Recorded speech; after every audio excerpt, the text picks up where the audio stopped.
Today the water level is pretty low, so we've been definitely skipping around with the Mudskipper.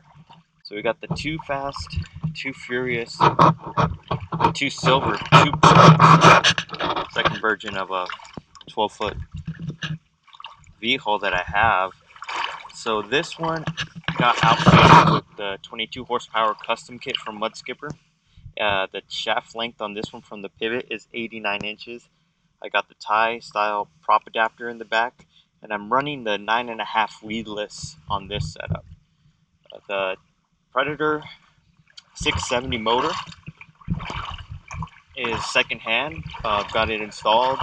First full test I got it now that I got the full throttle linkage set up on it, or I got the full throw. Speed wise, I went up river about 8 miles, and it holds 21 miles per hour.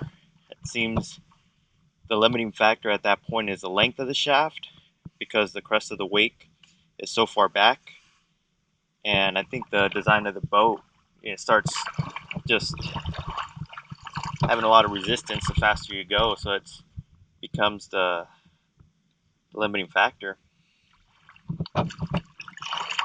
Overall, this is probably going to be the final setup on the boat. It handles well with the modifications on the back of bending the skeg and adding the trim tab. The trim tab helps fight the weight of the motor, and then bending the skeg helps it recenter. If it starts drifting to the port side, it automatically wants to pull it back straight, and then the trim tab helps keep the prop out of the water so it doesn't kick out under load. Beautiful day out here in Arizona.